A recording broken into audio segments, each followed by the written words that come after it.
December 22, 2025. We have images coming out of Pokrovsk and a headline that sounds just impossible. A 4,000-meter sniper shot. It's a battle that feels like it's from two different centuries at the same time. On one hand, you have this brutal, grinding siege. And on the other, you have AI and drone warfare that's completely on the cutting edge. The stories are just redefining what we thought was possible. You really are. But before we get into the impossible, if you find these analyses valuable, please help us keep them coming. Subscribe to Defense Reports. It's your go-to source for timely, in-depth military and defense reports. Your support makes all the difference. I'm Alex. Join me and my co-host for our latest deep dive here at Defense Report. We do sharp, no-nonsense breakdowns of global defense news, military tech, and strategy. And today we're covering what is probably the single most intense, most strategically vital battle of late 2025. The grinding siege of Pokrovsk. You know, for the last 2 years, the fighting in the Donbass has been about these specific pressure points, but Pokrovsk it's different. It's not just another town on the map. No. It's the foundational hinge for the entire Ukrainian defensive line in the east. If this one city falls, the whole domino chain, it could start to shift. So our mission today is to unpack exactly why this city is so critical, not just for the military, but for Ukraine's economy.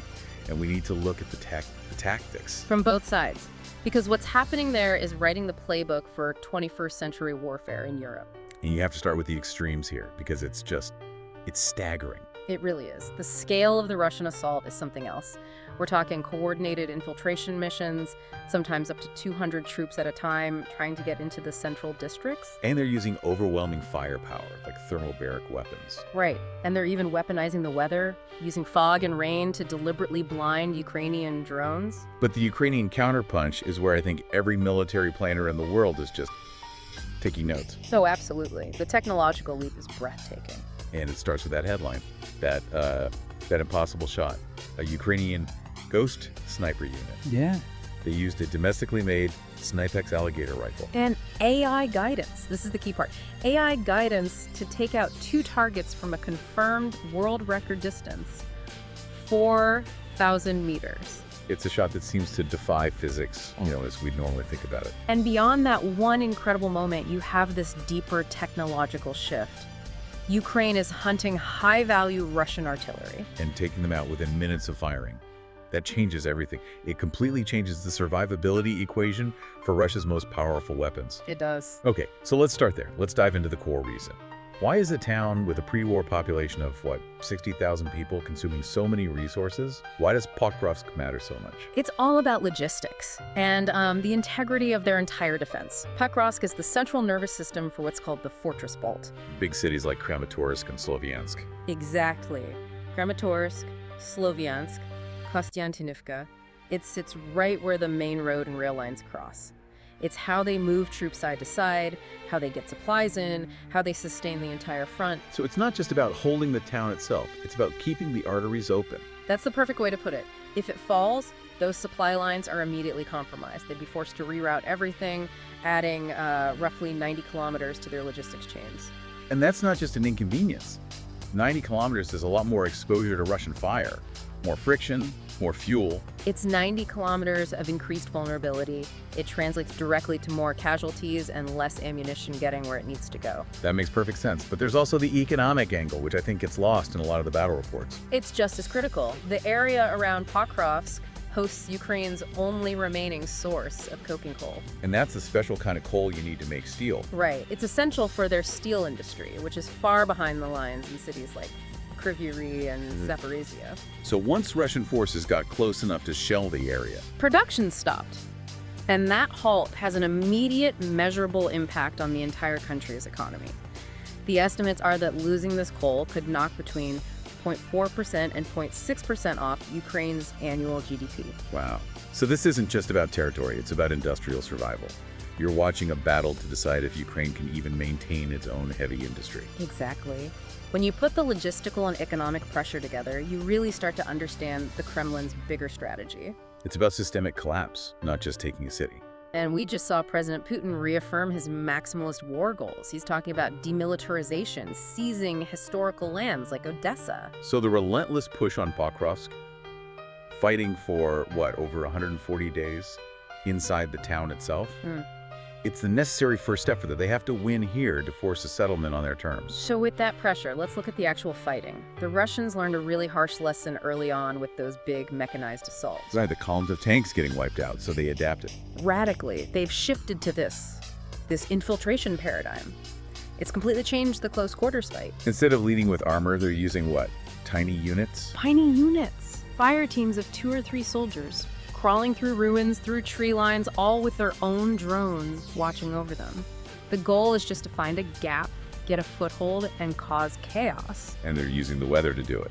Critically, fog, rain, snow, anything that degrades Ukrainian drone surveillance, those have become tactical assets for them. They create these blind windows. And in those windows. Under clear skies, the groups are small, maybe less than 10 guys. But the second the fog rolls in, they push. They'll move 30, 40. We've seen reports of up to 200 personnel moving into contested areas at once. They know the eyes in the sky are blind. It's a smart adaptation, using the environment to negate a tech advantage. Yeah. But Ukraine has its own answer, especially with counter-battery fire. And their answer is speed. Russia loves using its heavy firepower, especially those thermobaric systems, the TOS-1 and TOS-2. The ones that create those massive fireballs. Yeah, exactly. But their Rickness is a short range, 3 to 15 kilometers.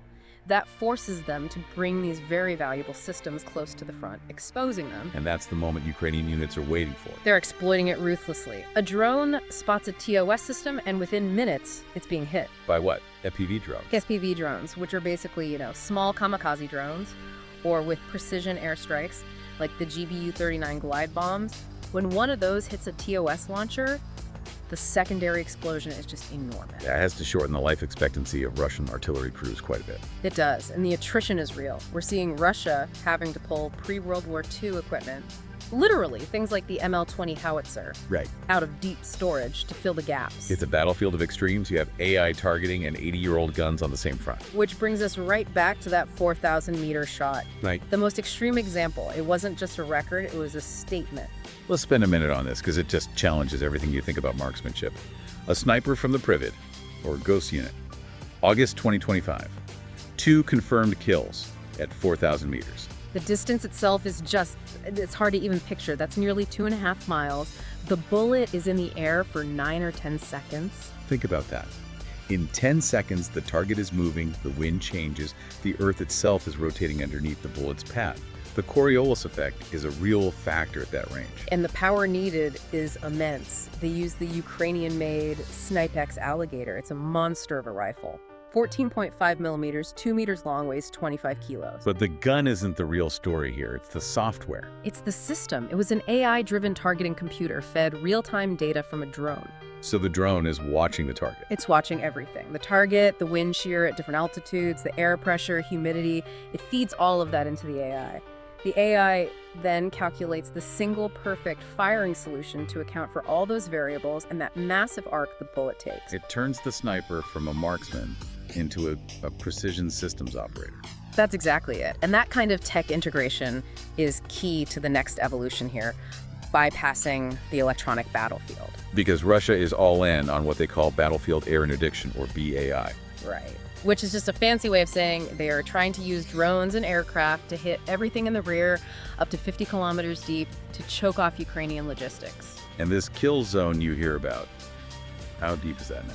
The zone where a target has an 80% chance of being hit if it's spotted in the open, that's now 35 to 40 kilometers deep. So think about that. That's forcing Ukrainian soldiers to get out of their vehicles and walk the last 10 to 15 kilometers to the front lines just to avoid being seen and instantly hit. It's an incredible amount of pressure. So the question is, how do you get past that constant jamming and surveillance?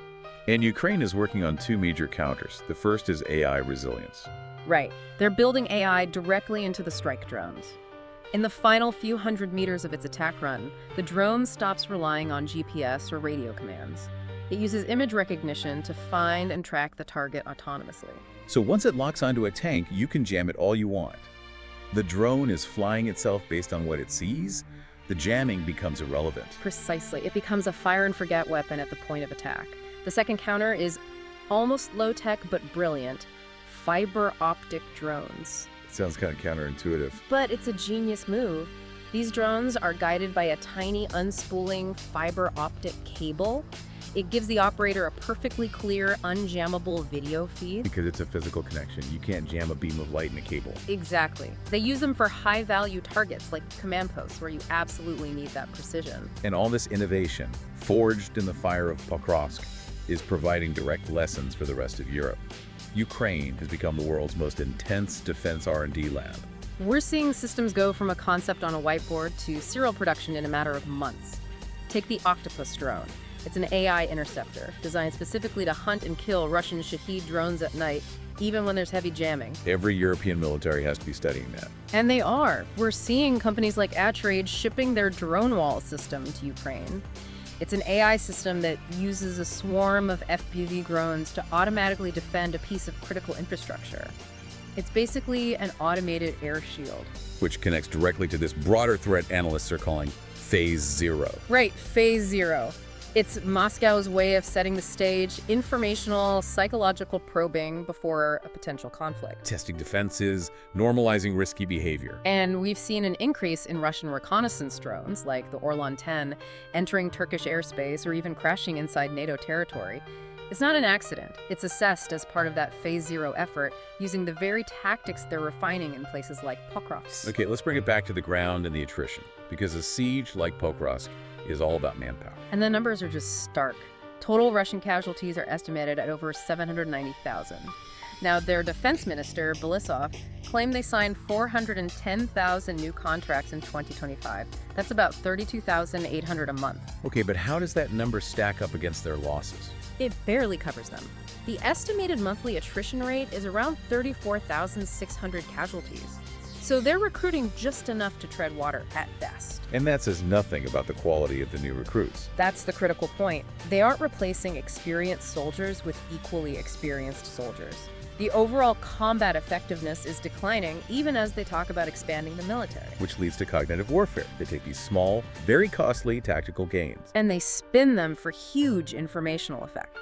General Belousov will talk about capturing a small town like Chasiv Yar with a pre-war population of 12,000. And then claim the fall of a massive city like Kramatorsk at 147,000 people is inevitable. It's comparing an apple to an orange. The Institute for the Study of War has a great analysis on this. Their assessment is that at this slow, grinding pace, it would take Russia 2 or more years and a staggering number of casualties to take the rest of Donetsk Oblast. They aren't built for a rapid breakthrough. So the battle for Pokrovsk, with its AI, its EW, its sheer human grit, it's really setting the military doctrine for the next decade. It's the crucible where the future of continental warfare is being forged. But I think the most enduring lesson here, the real sign of long-term confidence, is the strategic investment that's happening now. This isn't just about sending aid anymore. No, partners are betting on Ukraine to become the manufacturing hub for the next generation of defense tech. We're seeing things like the Canadian-Danish model, which helps Ukraine build its own drones using Canadian parts. And that $50 billion US-led drone initiative is all about technology transfer and local production. It's about securing not just Ukraine's defense tomorrow, but the security architecture of the entire continent for years to come. This war is becoming about building a sustainable, innovative defense industry that can survive under fire. And that, I think, is the ultimate lesson from the hellscape of Pokrovsk. That technological acceleration under extreme pressure, it's a profound thing to be witnessing. You've been listening to Defense Report by Alex and Aria, where we analyze the latest in military strategy, global defense, and advanced weaponry. 8. Subscribe to Defense Reports, your go-to source for timely, in-depth military and defense reports. We'll catch you next time.